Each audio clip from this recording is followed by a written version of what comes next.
त्यावेळेला बघा एकदा हा सत्यव्रत राजा कृतमाला नावाच्या नदीमध्ये स्नान करण्याकरता गेला. कोणती नदी आपण ऐकलेली नाही जास्ती. त्या नदीचं नाव होतं कृतमाला नावाची नदी. आणि तिच्यामध्ये स्नान करीत असताना याच्या हातामध्ये शुकाचार्य महाराज म्हणतात राजा परीक्षिती त्या सत्यव्रत राजाच्या हातामध्ये ओझडमध्ये पाणी घेतो की नाही आपण नदीमध्ये आणि काय करतो सूर्याकडे तोंड करून पाणी टाकतो. नदीत मधलंच पाणी घेतो ना नदीमध्येच टाकतो. पण नदीने का म्हणू नये असं माझंच पाणी घेतो ना अजून माझ्यातच सोडतो ना. मला म्हणतो की हे गंगा माता माझ्या पितरांचा उद्धार करून दे असं म्हणू नये. गंगा म्हणायला पाहिजे की गंगेने. पण ती का म्हणत नाही कारण ती फक्त आपलं प्रेम पाहते. पाणी जरी तिचं असलं परंतु आपल्या मनामध्ये तिच्याबद्दल काय आहे प्रेम आहे आवड आहे म्हणूनच आपण तसं करतो ना. ज्याला आवड नसते ना तो गंगेमध्ये असा जातो एखादं पारडू म्हशीचं जसं जातं ना कपडे काढले की काही काही तसंच पैत पैत जातं. अरे अगोदर गंगेचं काय घे दर्शन घे. गंगा मातेचं दर्शन घ्यायचं कारण आपण तिच्यामध्ये प्रवेश करणार आहे. आणि जात असताना बी कसं जायला पाहिजे गंगेमध्ये असं ढसळण पसरण चालत का कसं चालायला पाहिजे कारण तिला लात लागणार आहे ना आपली म्हणून त्याकरता पद्धतशीर चालत जायचं. म्हशीच्या पारडूसारखं जायचं नाही. मग त्याच्यामध्ये ना आपल्यामध्ये काही फरक आहे का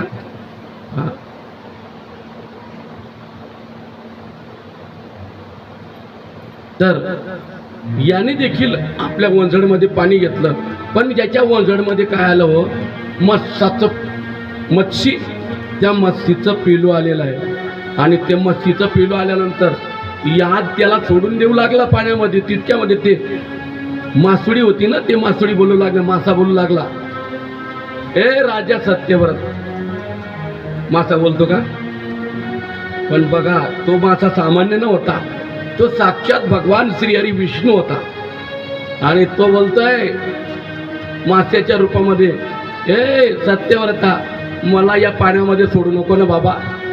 तू जर या नदीमध्ये मला सोडशील कृतमाला नदीमध्ये तर मोठे मोठे मगर आहे मोठे मोठ्या मासोड्या आहे आणि मोठे मोठे मासे मला काय करतील. लहान्या मास्याला मोठे मासे काय करतात. बघा मोठा साप दिसला आणि त्याला लहान साप दिसला तर काय करून टाकतो.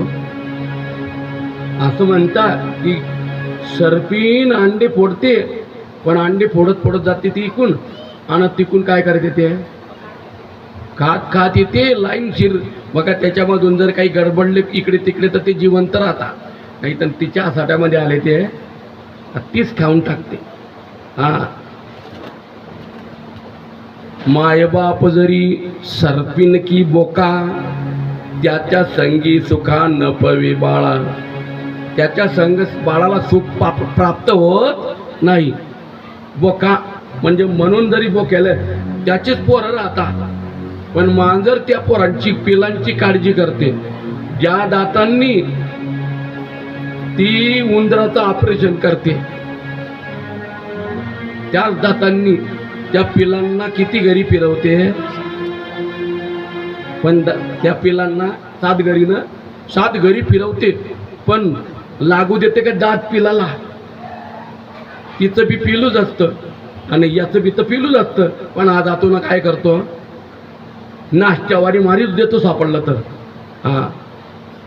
साय तो बोका सर्प आणि सर्पिणी आणि बोका असे येते.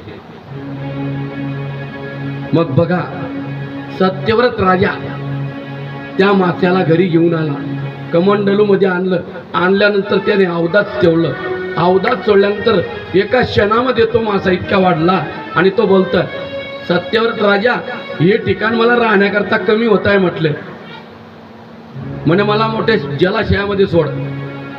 तर त्याने एका पायऱ्यांच्या विहिरीमध्ये चौडी विहीर होती तिच्यामध्ये सोडलं. पण रात्यामध्ये एवढा वाढला की ते स्थान देखील त्याला कमी पडलं. म्हणे आता मला समुद्रामध्ये नेऊन सोड म्हटले. त्यावेळेला राजाने त्याला समुद्रामध्ये नेण्याकरता देखील आयोजन केलं आणि तिथं समुद्रात नेलं. समुद्रामध्ये नेल्यानंतर त्याला समुद्रात सोडलं. समुद्रात सोडताच शुकाचार्य महाराज म्हणतात, राजा परीक्षिती त्याला समुद्रात सोडल्यानंतर तो सत्यव्रत राजा बोलतोय, म्हटले अहो म्हटले मासा तर बोलत नाही, परंतु तुम्ही असे मास्याच्या रूपामध्ये मला दर्शन देऊन मला मोहित करीत आहे, म्हणजे तुम्ही आहे तरी कोण? त्यावेळेला भगवान मत्स्याचं रूप धारण करणारा भगवान परमात्मा बोलताय, अरे सत्यव्रता मी श्रीहरी विष्णू आहे म्हटले, परंतु ऐक म्हटले मी तुझ्या करताच हा मत्स्य अवतार धारण केलेला आहे. आजपासून 7व्या दिवशी या पृथ्वी तलावर प्रलय होणार आहे. प्रलय म्हणजे ही सर्व पृथ्वी आहे ना जलमय होऊन जाईल, पाणीत पाणी, आणि पाणी पाणी झालं म्हणजे मग लोक काय करतील? राहतील का? पाण्यामध्ये गटांगड्या खातील आणि गत प्राण होऊन जातील. म्हणून तू एक काम कर, भली मोठी नौका तयार कर, तिच्यामध्ये सप्तधान्य ठेव, सप्त ऋषींना ठेव, आयुर्वेदिक औषधी तिच्यामध्ये ठेव नौकेमध्ये, आणि बघ म्हटले त्या नौकेला 7व्या दिवशी मी तुमच्या त्या नौकेजवळ येईल आणि वासुकी सर्पाचा दोर तू करायचा, वासुकी सर्प आणून ठेवायचा, आणि मला भलं मोठं शिंग राहील त्या शिंगेला ती नाव बांधायची, म्हणजे 7 दिवसपर्यंत प्रलय राहील, आणि त्या 7 दिवस असणाऱ्या प्रलयामधून मी तुमचं काय करेल? रक्षण करेल. आणि त्या प्रलयामधून रक्षण करीत असताना तुला मी मात्र त्यावेळेला भागवत धर्माचा उपदेश करेल, आणि जे मी तुला ज्ञान सांगेल त्या ज्ञानाला लोक मत्स्य पुराण म्हणतील. कोणतं पुराण? मत्स्य पुराण. आणि भगवान विष्णू मास्याच्या रूपामध्ये येऊन समुद्रामध्ये गेलेले आहे, आणि इकडे राजाने मोठी नाव तयार केली. 7 दिवसामध्ये मोठी नाव तयार केली, आणि नाव तयार करून त्या नावमध्ये सप्त ऋषी बसवले, सप्तधान्य ठेवलं, आयुर्वेदिक औषधी ठेवलेली आहे, आणि 7वा दिवस उजाडलेला आहे. 7वा दिवस उजाडल्यानंतर भगवान मत्स्यरूपी तिथं आलेले आहे, आणि तिथं आल्यानंतर त्या नावजोड वासुकी सर्पाचा दोर करून त्याच्या शिंगाला ती नौका पक्की घट्ट बांधलेली आहे त्या सत्यव्रत राजाने, आणि ती नाव भगवान परमात्मा स्वतः त्याच्यामधून तारताय, आणि भगवान परमात्मा सत्यव्रताला ज्ञानाचा उपदेश करताय. त्याला म्हणतात मत्स्य पुराण. तर बघा 7 दिवस जोपर्यंत प्रलय होता तोपर्यंत त्याला ज्ञान सांगितलं, आणि असं या सत्यव्रताचा उद्धार करून दिलेला भगवान परमात्म्याने, मत्स्यरूपी भगवंताने, कारण त्याच्याकरता अवतार होता. पण त्या पुन्हा त्या सत्यव्रत राजाचा बघा, मग त्या सत्यव्रत राजाच्या निमित्ताने जरी मत्स्यरूप घेतलं, परंतु हयग्रीव नावाचा दैत्य होता. ब्रह्मदेवाला झोप लागली होती, आणि ब्रह्मदेवाला झोप लागल्यामुळे काय झालं?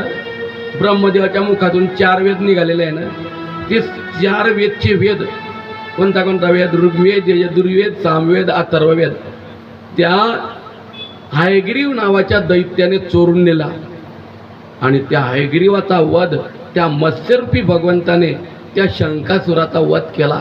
शंकामध्ये राहत होता तो हयग्रीव नावाचा दैत्य, म्हणून त्याला नाव काय पडलं होतं दुसरं? शंकासूर. शंकात राहत होता म्हणून शंकासूर, आणि त्याचं खरं नाव काय होतं? हयग्रीव. त्या हयग्रीवाचा वध केला, आणि त्याने जे चोरून नेलेले वेद होते 4 वेद त्या भगवान परमात्म्याने ब्रह्मदेवाला दिलेले आहेत, त्या मत्स्यरूपी भगवंताने.